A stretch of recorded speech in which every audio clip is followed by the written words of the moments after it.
is Lamando, and I'm back to read you The Wild Robot Escapes. We left off with Roz and Brightbill headed back for the island, and they heard a noise overhead. So chapter 51, the airship. The sun was up and our friends were on the move. They were traveling quickly and quietly along the narrow strip of forest that cut between the vast crop fields. If not for that nagging fear of being spotted, it would have been a very pleasant hike. Wind whispered through the leaves, insects hummed and chirped, farm machines rumbled in the distance, and then there came a new sound, a buzzing sound. Our friends hid in the underbrush as an airship rose up from the horizon ahead of them. It was a sleek white triangle, flying low and fast. Roz adjusted her vision and saw familiar robots looking out the window. Rico 1, Rico 2, and Rico 3 had been destroyed back on the island. Perhaps these robots were Rico's 4, 5, and 6? "They're flying toward Hilltop Farm," said Brightbill. "We need to keep moving," said Roz. The airship disappeared to the south and the travelers continued north at a faster pace. They hurried through more strips of forest, past squirrels and birds and groundhogs and other friendly creatures, but the robot and the goose had no time to chat. Later that day, the trees came to an abrupt end. Roz and Brightbill stood at the forest edge and faced an ocean of wheat. The wheat was still young. So here we see the airship overhead. It waved gently in the wind and spread out as far as they could see. "What should we do?" said Brightbill. "We need to keep moving," said Roz, staring across the plains. "We need to keep moving," said Roz, staring across the plains. "But I am not safe in the open. There must be more trees there somewhere." "I'll take a look," said Brightbill, and the goose launched himself skyward. Up, up, up he went high into the air until he finally stopped and floated just a tiny winged shape against the blue, and he dove back to his mother. "There are trees in that direction," said Brightbill, pointing. "It's far, about 30 minutes at top speed." "Then we better get started," said Roz. Our friends burst out of the underbrush and the robot sprinting through the field, the goose flying by her side.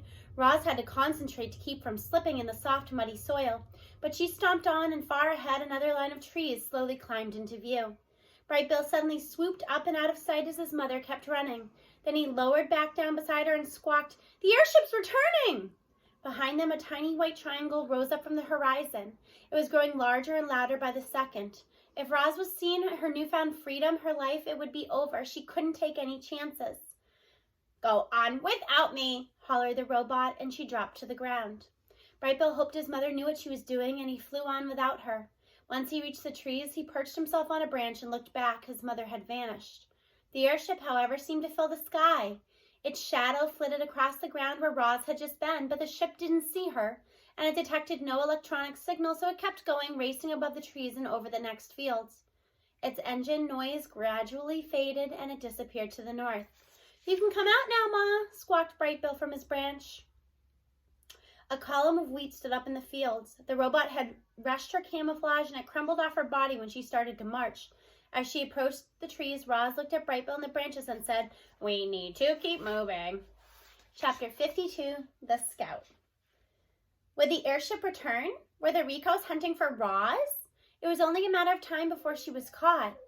It was impossible to know, so our friends tried not to worry about these troubling questions, and they continued sneaking through farm country, from one wooded area to the next. Roz wore a disguise of mud and weeds and bark, and at the first hint of trouble she would freeze and instantly became a rotten old tree trunk. Then she'd wait on Brightbill to tell her if it was safe to move on. If there were humans or robots nearby, she might have to wait for hours. Back on the island, Brightbill had practiced flying like hawks and owls and sparrows and vultures. He couldn't fly exactly like those other birds, of course, but he was an expert at diving and swooping and darting and soaring. Now he used those skills to secretly scout out the countryside for his mother. He'd fly up to her shoulder and return a short time later to share his findings. "We're coming to another farmhouse. Let's avoid it by cutting across the field. Beyond the trees is a highway. Stay here and I'll tell you when it's safe to cross. Straight ahead is a small town. I can lead you around it." Brightbill's advice was always good, and Roz always followed it, and together the travelers safely made their way through farm country. Chapter 53, The Farm Country. During the travels, our friends passed every kind of farm imaginable. Some farms grew crops in vast fields and orchards. Others grew crops in great, glimmering greenhouses. Some farms let their animals graze in open pastures. Others kept their animals confined to small enclosures. Some farms had old-fashioned barns and sheds. Others had modern laboratories that made meat, eggs, and milk without any animals at all. There seemed to be an infinite number of ways to produce food for humans. The farms were teeming with robot workers, and Roz couldn't resist spying on them as she carefully slunk past. The robots worked the fields and the machines and the livestock, their bodies shining in the sun, shimmering in the heat. This must have been how Roz looked back on Hilltop Farm. Were any of the robots like her? Were any of them quietly dreaming of escape? Or were they just mindless machines content with their place in the world? Chapter 54, The Mountains. The flat plains of farm country gradually rolled into hills and valleys.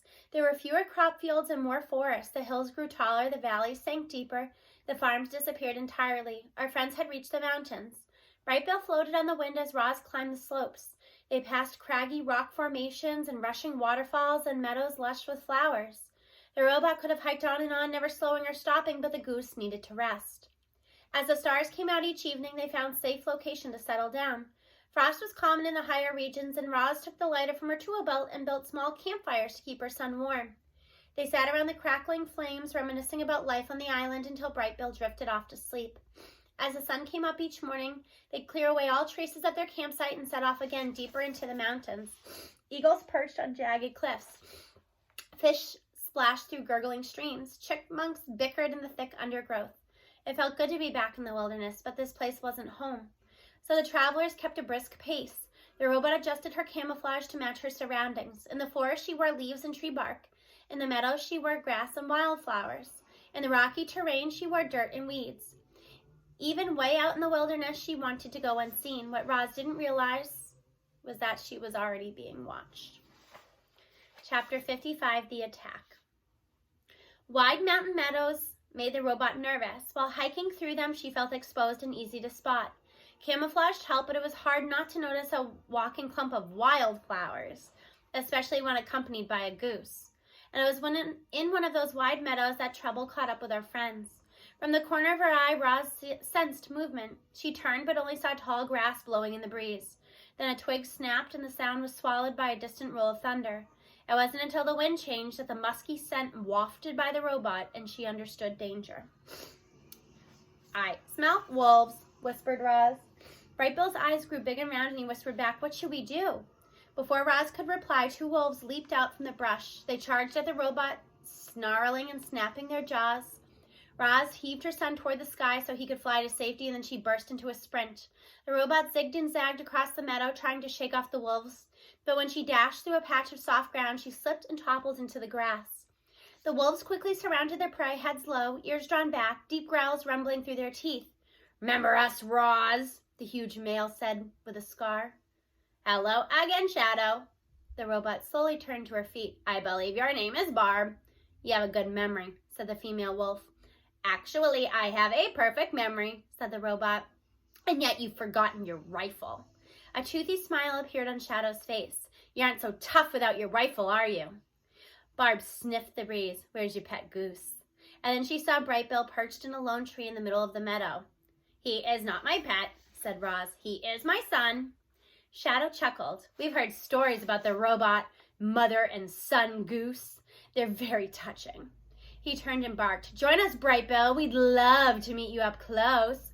"Stay where you are, son," hollered Roz. "I will take care of them." "You'll take care of us?" growled Shadow. "No, Barb and I will take care of you." The robot's computer brain hummed as it tried to make a plan. The wolves were stalking toward her. Any second now they would attack. Roz had to do something, anything, so she stalled. Shadow, Barb, is it just the 2 of you?" Roz scanned the meadow and saw no other wolves. "Where is the rest of your pack?" That was the wrong question to ask, because the fur on Shadow's back stood up and he snarled, "This is my pack now!" Then the wolves pounced. But Roz wasn't there. With all the strength in her legs, the robot launched herself up and away, and she was soaring through the air in a long, graceful arc. Once her feet stomped back to the ground, she launched herself way up again. With giant arching strides, the robot bounded across the meadow in the direction of her son. At first, the wolves were baffled by the robot's strange escape, but they were expert hunters. They raced after her, studying her closely, watching where she landed, and when Roz made her final leap toward Brightbill's tree, a heavy paw knocked her off balance. She tumbled through the air and slammed against the trunk. Leaves shook loose, dead branches crashed down, but the robot held tightly to the tree. "Are you okay, Ma?" said the goose as he fluttered down to his mother's side. "Just a few scrapes," said the robot, and she pulled herself onto a sturdy branch. Below the tree, the wolves were howling with laughter. "Nice try, Roz," said Shadow, "but you can't outrun us. Wolves were built for chasing." "You are wasting your time," said the robot. "You cannot eat me. You will never catch my son." "If you still don't get it, Roz," growled the wolf, "I'm not hunting you for food. I'm hunting you for revenge." Chapter 56, The Torch. Our friends were stuck in that tree. They sat in the upper branches, high above the wolves, trying to calculate an escape. Brightbill could fly off whenever he liked, but Roz had to come down eventually, and when she did, the wolves would be ready. Shadow and Barb stretched out in the shade. They glanced and licked their fur and sniffed the mountain air. The wolves looked comfortable, and yet there was tension between them. "I'm hungry," growled Barb. "I want to eat rabbits and deer, and maybe go back to farm country, prey on livestock. Anything is better than hunting a creature that can't be eaten." "You can eat all the animals you like," said Shadow, "after we kill the robot." Barb grumbled with frustration. She didn't understand Shadow's need for revenge, but for now she stayed loyal to her mate. Day turned to night, and the wolves started yawning. Barb's eyelids became heavy. Shadow's body became weary. Then the soothing song of crickets lulled them both to sleep. The sight of sleeping wolves reminded Roz of those long winter nights on the island when the winter animals crawled into her home and slept. She remembered the frightened look in their eyes as they saw fire for the first time. This gave Roz an idea. Quietly, she broke off a dead branch from the tree trunk. Then she took a lighter from her tool belt and held a flame under the branch's knobby end until it was blazing. Then she dropped it down to the ground. Shadow and Barb snapped awake to find the world bathed in orange light. Towering above them, looking like a demon, was the robot. Her eyes were glowing. Her mouth was roaring. In her hand was a torch, flames ripping, embers whirling in the air. The wolves had never seen fire. It was beautiful, and it was terrible. Deep inside, they felt their wolf instincts telling them this ball of swirling light was dangerous. Their instincts told them to run for their lives, and when Roz lunged toward them, they ran. Barb yelped, Shadow whimpered, and the two wolves raced away from the fire as fast as they could. Just because they raced away from the fire doesn't mean that they're gone for good. Until next time.